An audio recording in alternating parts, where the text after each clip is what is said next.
On December 21st, 1968, a Saturn V rocket was launched from Florida that did something that had never been done before. It took 3 men outside of the orbit of the Earth. And they didn't just leave the Earth's orbit, they orbited the Moon. And while they were in orbit of the Moon, they sent a message to Earth that was the most widely listened to broadcast in human history up until that point. Learn more about the Apollo 8 mission and how it changed history on this episode of Everything Everywhere Daily.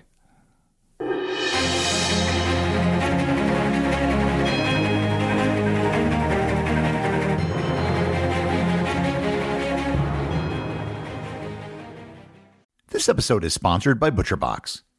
It's that time of the year when we soon will be settling in to watch college bowl games in the NFL playoffs. When you get your friends together to watch the games, there's no better food to serve than chicken wings. And if you're going to have chicken wings, why bother serving wings from a pizza delivery service or a sports bar when you can serve the best wings around? ButcherBox has free-range organic chicken wings.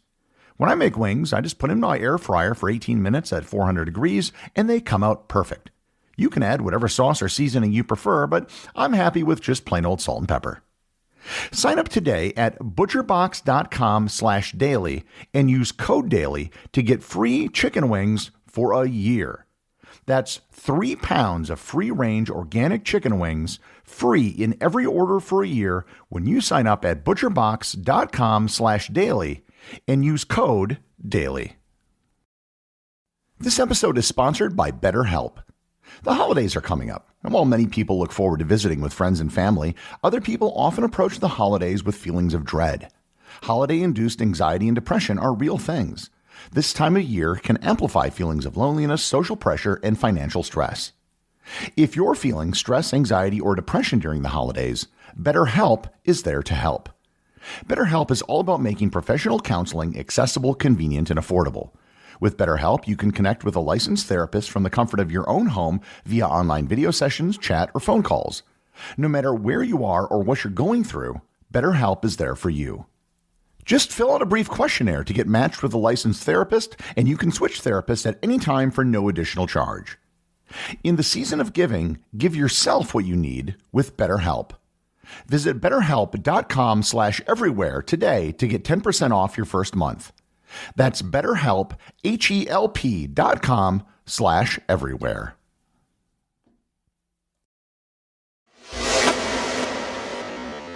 On May 25, 1961, before a joint session of Congress, President John Kennedy publicly set a goal of landing a man on the moon and returning him safely to Earth. However, it wasn't just a goal. It was a goal with a time limit. Kennedy set the goal of achieving a moon landing before the decade was out. Landing someone on the moon was far from a guaranteed thing. It involved a whole host of technologies and procedures that had never been done before. No one had ever landed on a body other than Earth, no one had ever been launched from a body other than Earth, and no one had ever lived for even a limited amount of time outside of the safety of the Earth's magnetic field. Things towards this goal moved ahead at a solid pace. The Gemini program tested things like spacewalking, orbital rendezvous, and extended space flights. With the end of the Gemini program, the Apollo program started, which was to be the program that actually landed someone on the moon. The first flight of the Apollo program was scheduled to be Apollo 1. The plan was to launch Apollo 1 on February 21, 1967. However, a fire during a launch rehearsal killed all 3 of the Apollo 1 astronauts on January 27th. The Apollo 1 fire was a devastating blow to the Apollo program. They had to go back to the drawing board and pretty much reevaluate almost everything. The entire launch schedule was pushed back almost 18 months, and the first crewed Apollo mission didn't take place until Apollo 7 in October of 1968. Apollo 7 was a test of the command and service modules in Earth orbit. It went well, but time was running out. There was little more than a year left to achieve President Kennedy's goal. Apollo 8 was originally intended to be a test of the lunar module in Earth orbit in December. However, the development of the lunar module was behind schedule. Apollo 8 wasn't going to be able to test the lunar module in that time frame. So, the decision was made by George Low, the manager of the Apollo Spacecraft Program Office, and other NASA officials, to switch around the order of the flights and consolidate some of the missions. Instead of testing the lunar module in Earth orbit, Apollo 8 was now going to go directly to the moon, orbit the moon several times, and then return to Earth. Not only would it be a major publicity coup for the American space program, being able to claim that they beat the Soviets in orbiting the moon, but they would also get to test many important systems required for lunar flight. The crew for the mission was Commander Frank Borman, Command Module Pilot James Lovell, and Lunar Module Pilot William Anders. Every Apollo mission had a Lunar Module pilot assigned as a role, even though in this case there was no lunar module. Michael Collins, who would later go on to fly in Apollo 11, was originally scheduled to be the Command Module pilot, but it was changed when he had to undergo surgery for a herniated disc in his back. The backup crew for the mission consisted of Neil Armstrong, Buzz Aldrin, and Fred Hayes. At the time, NASA didn't allow crews to name their spacecraft, a policy they later changed. However, the Apollo 8 crew indicated that if they could have named their spacecraft, they would have called it the Columbiad, named after the cannon in Jules Verne's novel From Earth to the Moon that shoots the spacecraft to the moon. The huge Saturn V rocket was launched at 12:51 UTC, or 7:51 a.m. Eastern Standard Time on December 21, 1968. The command and service modules went into Earth orbit, and they remained there for about 2.5 hours checking systems. Once they confirmed that everything was okay, they received the command to conduct the first trans-lunar injection. The trans-lunar injection was a burn of the Saturn V Stage 3 rocket for about 5 minutes, which accelerated the spacecraft from 7,600 to 10,800 meters per second, enough to send it to the moon. They separated from the third stage, practiced maneuvering with it, and then positioned the command and service modules to look back at Earth. And once they got far enough away, they were able to see something that no human beings had ever seen before. They could see the entire Earth all at once. Once the translunar injection was over, there really wasn't very much to do, as the momentum was just going to carry them to the moon. During this cruise phase, they did a live television broadcast showing the people the inside of the spacecraft. After 55 hours and 40 minutes of flight, Apollo 8 crossed a point where the gravitational pull of the moon was greater than that of the Earth. After 64 hours, they burned the engines of the service module for a lunar orbit insertion. This slowed the spacecraft down so it could enter lunar orbit. Being the first humans to ever have an up-front view of the moon, they began sending back descriptions of the surface and taking observations of future landing sites. As they went around the moon, they once again did something that no one else had ever done. They flew around the far side of the moon. While they were on the other side of the moon, they had no radio communication with the Earth. Up until this point, the mission was certainly groundbreaking, but it wasn't anything that would be worthy of a podcast episode. However, two things happened while Apollo 8 was in orbit around the moon, which made the mission truly historic.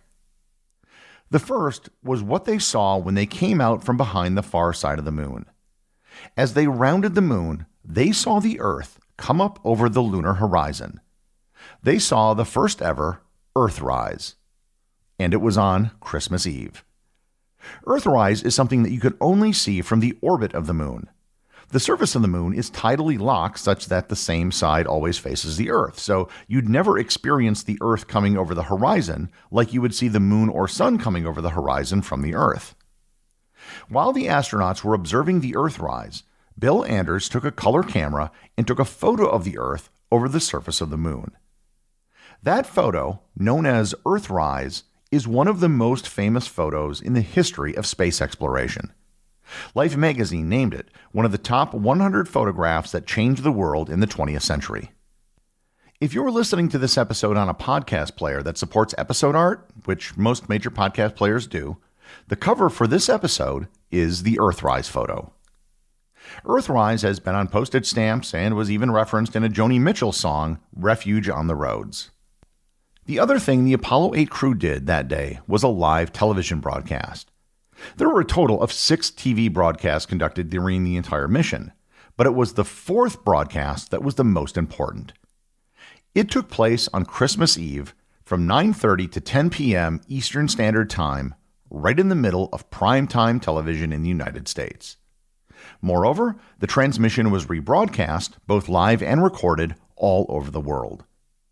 It's been estimated that 1 billion people heard the Apollo 8 transmission which represented a quarter of the population of the planet at the time. It was the most widely heard broadcast in human history at that point. The astronauts were given the freedom to say what they wanted. Their only instructions were to say something appropriate. At first, the crew wanted to say something about peace on Earth, which seemed appropriate. However, with the Vietnam War raging while the mission was taking place, the crew felt like it would end up sounding more like an apology for the war, so they scrapped the idea. Their next idea was to read a passage from the Bible and try to connect Christmas and the birth of Jesus. However, this wasn't considered something that would play to a global audience. So instead, they selected to read a passage from the Old Testament. In particular, the first several verses of the story of creation from the book of Genesis. The script was written down on a flight manual, and today it's actually located at the Alder Planetarium in Chicago. Not long after the broadcast took place, they made their trans-Earth injection to begin the flight back home. Prior to the trans-Earth injection, Jim Lovell told Mission Control, quote, "Please be informed, there is a Santa Claus." It should also be noted that, unbeknownst to the astronauts, the head of astronaut affairs at NASA, Deke Slayton, had hidden a turkey dinner in their meals, along with 3 tiny bottles of brandy. The commander, Frank Borman, ordered the crew not to drink them until they landed, but they never actually ended up drinking them or opening the bottles. One of the bottles actually sold at auction for $17,925.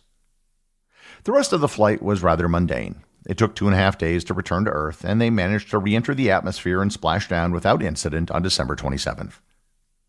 I think Apollo 8 has become one of the most overlooked and underappreciated missions in the history of spaceflight. 1968 was a horrible year in the United States. Not only was the Vietnam War going on, but it saw the assassination of both Martin Luther King and Robert Kennedy, as well as the Prague Spring.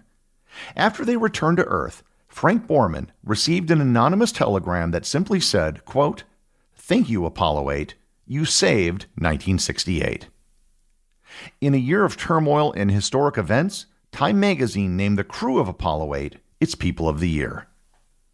The Earthrise photo was, in a very real and direct sense, the inspiration for the very first Earth Day in 1970. Many space historians place Apollo 8 as the most historically significant mission in the Apollo program, not Apollo 11. Michael Collins, one of the crew members on Apollo 11, stated that, quote, 8's momentous historic significance was foremost. As for the Apollo 8 crew, their careers took different paths. Frank Borman never flew in space again. He later became the CEO of Eastern Airlines from 1975 to 1986. He passed away on November 7, 2023, at the age of 95 at his home in Montana. Jim Lovell was the commander of the Apollo 13 mission, which failed to land on the moon. He became the first person to fly to the moon twice. He is currently retired and is still around at the age of 95. Apollo 8 was Bill Anders' only spaceflight.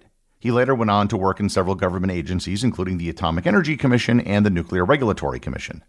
He served as a vice president at General Electric and as the ambassador to Norway. He also is currently retired at the age of 90. While they may have never landed on the moon, and subsequent missions may have overshadowed it, Apollo 8 remains one of the most important and historic space flights in history.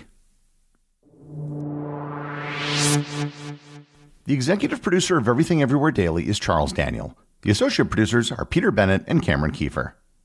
Today's review comes from listener Tedious Boy over on Apple Podcasts in the United States.